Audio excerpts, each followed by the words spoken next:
नमस्कार, जय जगन्नाथ, शुभ सकाल समस्त को। तो बर्तमान आम गीता एवं आरंभ करवा। आउ गीता ज्ञान रे आज आपण मानक मु शुणेबी। मो पाखे अच्छी 7 नंबर श्लोक। तो आज आम 7 नंबर श्लोक व्याख्या करवा। देखा 7 नंबर श्लोक भगवान श्रीकृष्ण कौन सब कहते। ता पूर्व आउ गोटे कथा मुझे आज आपको कहूँ।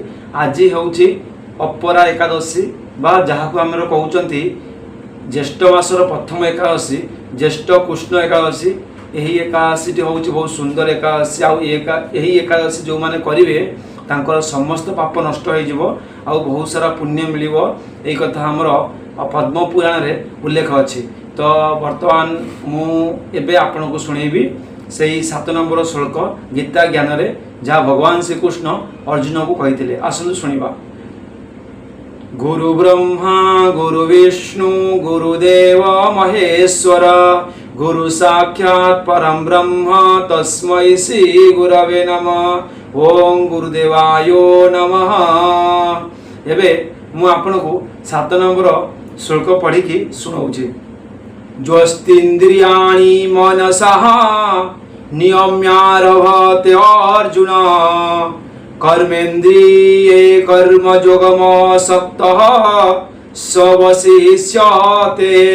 देखंतु यही श्लोकर माने कौन कहगला ना तू अर्थ होची किंतु अर्जुन होची हे अर्जुन ज होची जेउ पुरुष मनसा अर्थ होची मन द्वारा इंद्रियाणी इंद्रिय मानकु नियम्य वश करी असक्त अर्थ होची अनासक्त होई कर्मेन्द्रिय कर्मेन्द्रिय अर्थ होची समस्त इंद्रिय द्वारा कर्म जोग को आरभते आरभत अर्थ होची कौन आचरण करती स होची से बबी विशिष्यते हो श्रेष्ठ अटंती। देखंतु किंतु हे अर्जुन भगवान श्रीकृष्ण कहउचंती अर्जुन को कौन कहउचंती ना हे अर्जुन जो पुरुष मन द्वारा इंद्रिय मान को वश करी मन द्वारा इंद्रिय मान को वश करी अनासक्त होई समस्त इंद्रिय द्वारा कर्म जोग आचरण करती से ही श्रेष्ठ पुरुष अटंती। कहउचंती भगवान श्रीकृष्ण अर्जुन को ना जो माने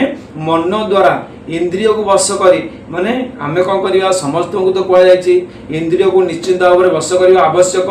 आ जी इंद्रिय को वश करि पारला से होउछि श्रेष्ठ पुरुष भाव में गणा गला। तबरे कौन एठी व्याख्या करा देखिबा टिके ना प्रश्न होउछि एठारे तू पदर भाव कौन एठारे तू पदर भाव कौन। देखंतु ना उपरे कर्म त्याग करुथिबा लोक अपेक्षा स्वरूपत कर्म करुथिले मध्य इंद्रिय मानक वश रखिथिबा जोगींकर वैशिष्ट्य कहबाकू चाही एठारे तू पद कुआ जाई अछि। कहउछनी उपरे कर्म त्याग करिया अपेक्षा जो माने कोन करचंती इंद्रिय को वश रे करिया निहात आवश्यक। एठारे इंद्रियाणी एवं कर्मेन्द्रिय यही दुईटी पद द्वारा केउ केउ इंद्रिय मानकू ग्रहण करा जायछि ना कौन केउ केउ इंद्रिय उत्तर कौन कहला ना एठारे दुईटी जांक पद समस्त इंद्रियर वाचक कारण केवल 5 गोटी इंद्रिय को वश करदेले इंद्रिय मान को वश करने सिद्ध हुए नहीं एवं केवल 5 गोटी इंद्रिय द्वारा कर्मयोग अनुष्ठान हो पारे नहीं। कारण देखा शुणा आदि व्यतीत कर्मयोग अनुष्ठान संभव नुहे। तेणु उपरोक्त पद दुईटी समस्त इंद्रिय को सूचाए। यही अध्यायर 41 श्लोक भगवान इंद्रियाणी पद सहित नियम्य पद प्रयोग करी समस्त इंद्रिय को वश करिया कथा कहते। समस्त इंद्रिय को वश कले जाई मनुष्य श्रेष्ठ होई पारिबो। एटारे नियम्य पदर अर्थ कौन वश बोली न नहीं अवरुद्ध करिया बोली नेले आपत्ति कौन। देखंतु अवरुद्ध करिवा अर्थ को एठारे नहीं हेबो नाही। कारण इंद्रिय को अवरुद्ध करदेले सेमानक द्वारा आउ जोग कर्म जोग आचरण करा जाई परिबो नाही।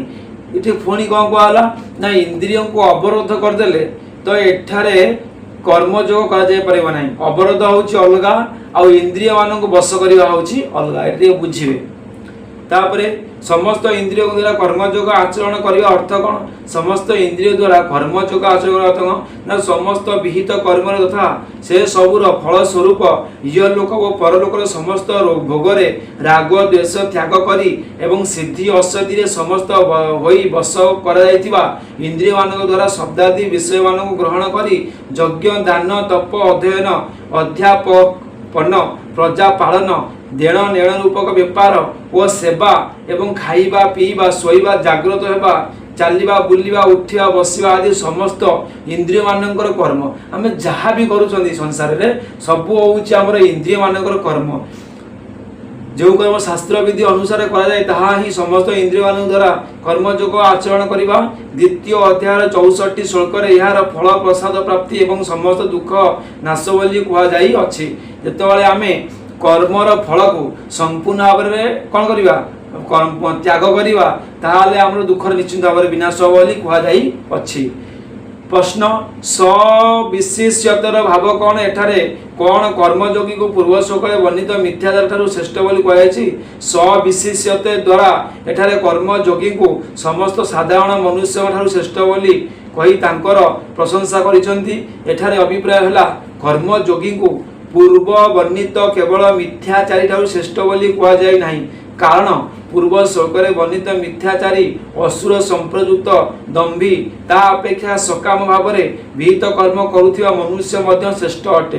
तापरे पुणी दैवी संपद युक्त कर्मयोगी को मिथ्याचारी अपेक्षा श्रेष्ठ बोली कहवा तो कौन बेश्या अपेक्षा सती स्त्री को श्रेष्ठ कहया परी यह कर्मयोगी को स्तुति माध्यम निंदा करने सहित सामान। तेणु एठारे यह मानिबा ठीक है जे सविशेषत द्वारा कर्मयोगी को श्रेष्ठ सर्वश्रेष्ठ बोली कही तांकर प्रशंसा कराई।